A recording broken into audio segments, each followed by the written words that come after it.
ഒരു പ്ലാറ്റ്ഫോമിൽ ഇപ്പൊ ഇങ്ങനെ ഒരു വേദിയിൽ കിട്ടുന്നത് ഇത് ആദ്യമായിട്ടാണ്. കാര്യം ഈ ട്രെയിനിങ് വരുമ്പോഴാണ് നിങ്ങൾ ഇതിന്റെ ഈ കാര്യങ്ങൾ പറഞ്ഞ് മനസ്സിലാക്കാൻ കൂടുതൽ കിട്ടുന്നത്. മോട്ടോർ വെഹിക്കിൾ ആക്സിഡന്റ് ആക്ടും അതേപോലെ തന്നെ നമ്മുടെ ഈ ഫയർ ആൻഡ് സേഫ്റ്റിയുടെ കാര്യങ്ങൾ രണ്ടും കൂടി ക്ലബ് ചെയ്ത് നിങ്ങളോട് പറയുക എന്നുള്ളതാണ് മെയിൻ പോയിന്റ്. നമ്മൾ പറഞ്ഞു നിർത്തിയിരുന്ന പോയിന്റ് എന്ന് പറയുന്നത് എങ്ങനെ എക്സ്റ്റിങ്ക്വിഷ് ചെയ്യാം, ഫയറിനെ എക്സ്റ്റിങ്ക്വിഷ് ചെയ്യാം, അതോടെ തന്നെ നമ്മൾ വരുന്ന ടോക്സിക് ആയിട്ടുള്ള ഗ്യാസുകളെ എങ്ങനെ തിരിച്ചറിയാം, ഫയറിനെ എങ്ങനെ സോഴ്സിൽ ഡിറ്റക്ട് ചെയ്യാം എന്നുള്ള കാര്യങ്ങളൊക്കെയാണ് നമ്മൾ ആദ്യമേ പറഞ്ഞുകൊണ്ടിരുന്നത്. മനസ്സിലായല്ലോ?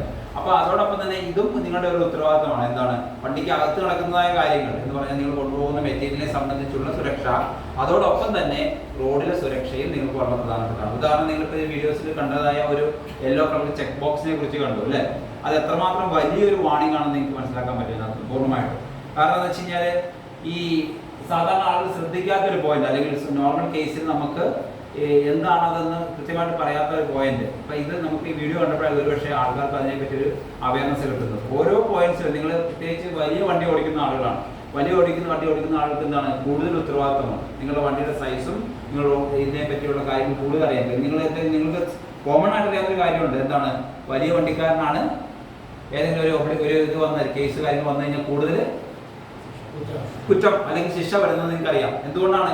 നിങ്ങൾ അതിനെക്കുറിച്ച് കൂടുതൽ അവയർനെസ് ആയിരിക്കണം എന്നുള്ളത് കൊണ്ടാണ്. കാരണം ഈ പറയുന്ന സാധാരണ ഒരു വണ്ടി ഓടിച്ചുകൊണ്ട് ടൂ വീലർ ഓടിച്ചുകൊണ്ട് പോകുന്ന പോലെയുള്ള ഒരു ഫീൽ അല്ല. റോഡ് കൂടുതൽ ഒക്യുപ്പൈ ചെയ്യുന്നത്, റോഡിലെ സ്പേസ് കൂടുതൽ ഒക്യുപ്പൈ ചെയ്യുന്നത് നിങ്ങളാണ്. അതുകൊണ്ട് നിങ്ങൾക്ക് ഉത്തരവാദിത്വവും കൂടുന്നു. ഒന്നാമത്തെ കാര്യം, വണ്ടിക്ക് അകത്തുള്ള മെറ്റീരിയലിനെ സംബന്ധിച്ചും അതിനകത്ത് എന്തെങ്കിലും സംഭവിച്ചാൽ അതിനുണ്ടാകുന്ന പ്രതിരോധ മാർഗങ്ങളെ സംബന്ധിച്ചുള്ള ആ അവയർനെസ്സിനോടൊപ്പം തന്നെ റോഡിൽ നടക്കുന്ന ഈ പറയുന്ന റോഡിലെ സിഗ്നേച്ചറുകൾ അല്ലെങ്കിൽ റോഡിൽ നടക്കുന്ന അവയർനെസ്സുകൾ, സൈൻ ബോർഡുകൾ, ഇതിനെപ്പറ്റി നിങ്ങൾക്ക് വ്യക്തമായ ധാരണ ഉണ്ടായിരിക്കണം എന്നുള്ളതാണ് മോട്ടോർ വാഹന വകുപ്പ് ഉദ്ദേശിക്കുന്നത്. അതിനുവേണ്ടിയാണ് ഇങ്ങനെ വരുന്ന ആളുകളെ തന്നെ നമ്മുടെ ട്രെയിനിങ് സെന്ററുകളിൽ അതിനെക്കുറിച്ച് ആവശ്യമായ അവയർനെസ് കൊടുത്തു വിടുന്നത്. കാര്യം നാളെ നിങ്ങൾ റോഡിലേക്ക് പോകുന്ന സമയത്ത് ഈ പറയുന്ന കാര്യങ്ങളെല്ലാം നിങ്ങളുടെ അറ്റൻഡൻസ് ചെയ്യുന്നു അല്ലേ? അറ്റൻഡ് ചെയ്യുന്നു, ക്ലാസ് അറ്റൻഡ് ചെയ്യുന്നു, അതൊരു പ്രൂഫാണ്. ഏതെങ്കിലും ലീഗലായിട്ടുള്ള ഒബ്ലിഗേഷൻസ്, നിയമപരമായ കാര്യങ്ങൾക്ക് വരുമ്പോൾ ഇത് നമ്മുടെ കയ്യിൽ ഒരു പ്രൂഫാണ്. എന്താണ്? ഈ ആള് ഈ കോഴ്സ് കഴിഞ്ഞിട്ടുണ്ട്, ഈ കാര്യങ്ങളെക്കുറിച്ച് വ്യക്തമായ അറിവുണ്ട്. അതായത് കാര്യങ്ങൾ മനസ്സിലാക്കിയിട്ടും ഒരാൾ വയലേഷൻ ചെയ്യുന്നതും കാര്യം മനസ്സിലാക്കാതെ ഒരാൾ വയലേഷൻ ചെയ്യുന്നതും തമ്മിൽ രണ്ട് വ്യത്യാസമുണ്ട് അല്ലേ? സാമാന്യത കോമൺ സെൻസ് നമുക്ക് ആലോചിച്ചാൽ അറിയാം. സാധാരണ കേസിൽ ഒരു കാര്യം അറിയാവുന്ന ആൾ എന്ന് പറഞ്ഞാൽ കുറ്റം ചെയ്യുമ്പോൾ കുറ്റത്തിന്റെ പരിണിത ഫലങ്ങൾ അറിയാവുന്ന ആൾ കുറ്റം ചെയ്യുന്നതും അറിവില്ലായ്മ കൊണ്ട് നിരപരാധികൾ അല്ലെങ്കിൽ എന്താ പറയുന്നത് അപകടമല്ലാത്ത ദുരുദ്ദേശമില്ലാത്ത രീതിയിൽ കുറ്റം ചെയ്യുന്നതും തമ്മിൽ ശിക്ഷയിലും വ്യത്യാസമുണ്ട്. അപ്പോൾ അതിനെക്കുറിച്ച് അത്ര ഗൗരവമുള്ള ഒരു സബ്ജക്റ്റാണ്.